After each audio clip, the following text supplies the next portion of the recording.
আসসালামু আলাইকুম রহমতুল্লাহ। আমার প্রিয় শিক্ষার্থীরা, আশা করি তোমরা সকলে অনেক অনেক ভালো আছো। আমিও আলহামদুলিল্লাহ অনেক ভালো আছি। আমরা হাঁটি হাঁটি পা পা করে কিন্তু অনেকগুলো ক্লাস নিয়ে ফেললাম ফ্রি হ্যান্ড রাইটিংয়ের, এবং ফ্রি হ্যান্ড রাইটিংয়ের ক্লাসগুলো কিন্তু আমরা নিচ্ছি এই বইটা থেকে, এসব ফ্রি হ্যান্ড রাইটিং শিখি। এই বইটাতে কিন্তু আমাদের সবগুলো রুলস আলোচনা করা হয়েছে খুবই ইন্টারেস্টিংলি, খুবই ইজিলি।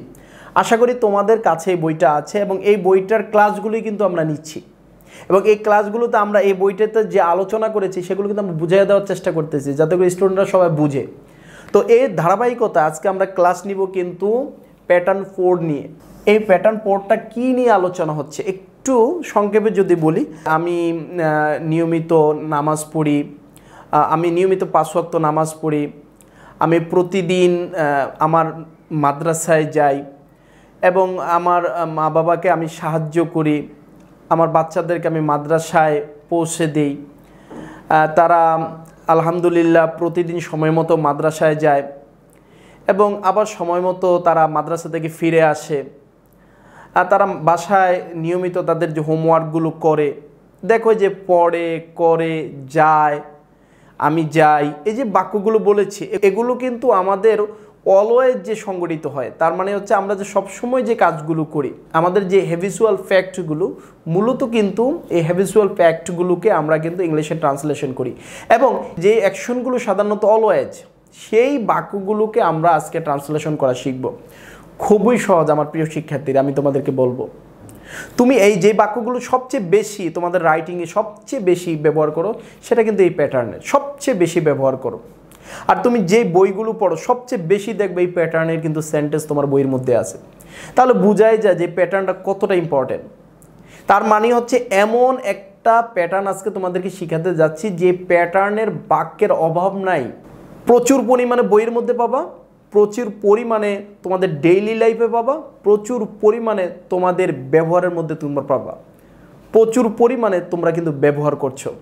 অতএব আমার প্রিয় শিক্ষার্থীরা, আজকের ক্লাসটা খুবই ইম্পর্ট্যান্ট এবং খুব বেশি মনোযোগ সহকারে অবশ্যই ক্লাসটা করবা। আমি শুরু করছি আজকের ক্লাসটা কেউ কিছু করে বোঝাতে। সে তুমি হতে পারো, সে আমি হতে পারি, সে তুমি হতে পারো, সে অন্য কেউ হতে পারে। কেউ কিছু করে বোঝাতে আমরা এই প্যাটার্নটা ব্যবহার করব। প্যাটার্নটা হচ্ছে সাবজেক্ট ভার্বের প্রেজেন্ট ফর্ম। একটা দুটো বাক্য আমরা একটু দেখে আসি, তাহলে আমাদের একটু প্রপারলি রিয়েলাইজ করতে সহজ হবে।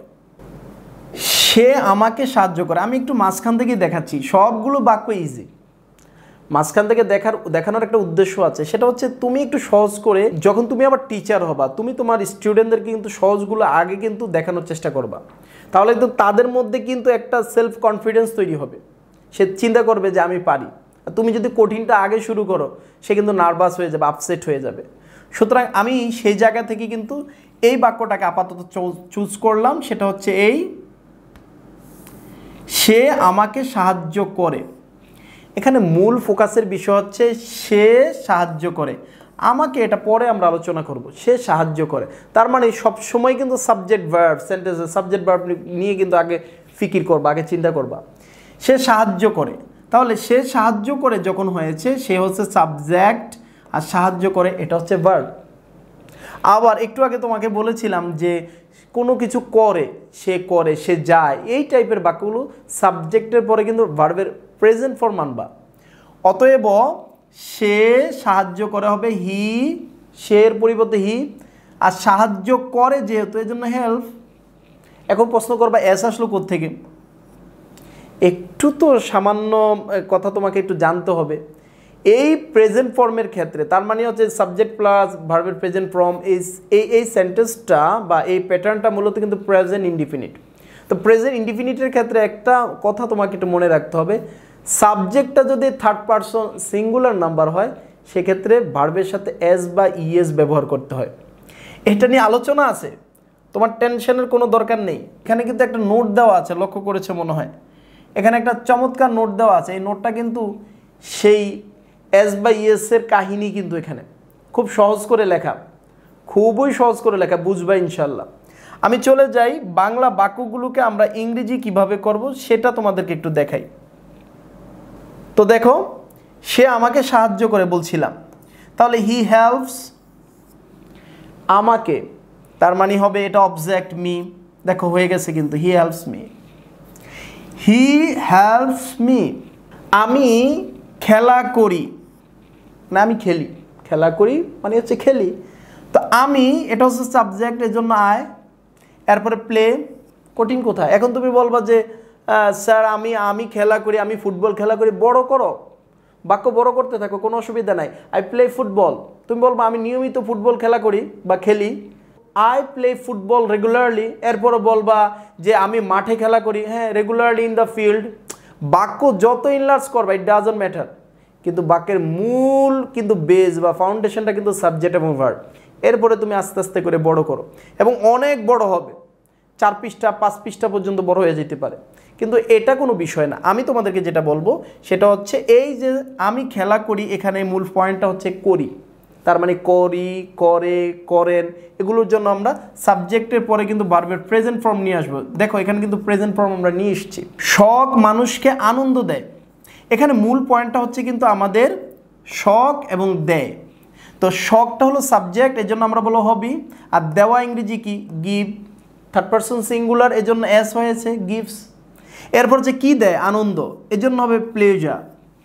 কাদেরকে দেয়, মানুষকে, টু দ্য ম্যান। এই যে এভাবে করে তুমি যদি বাংলা বাক্যগুলোকে ইংলিশ করো তাহলে তোমার জন্য খুব সহজ হবে। আমার প্রিয় শিক্ষার্থীরা, এ পর্যায়ে আরেকটা কথা বলে আমি আজকের ক্লাসটা ফিনিশ করতে চাচ্ছি, সেটা হচ্ছে এই বাংলা বাক্যটা অনেক সময় কিন্তু নেগেটিভও হতে পারে, অর্থাৎ সে তোমাকে ভালোবাসে না। তো এক্ষেত্রে সে ভালোবাসে না যেহেতু নিশ্চয়ই নেগেটিভ, আমরা কিভাবে ইংলিশ করব, হি ডাজন্ট, হি ডাজন্ট।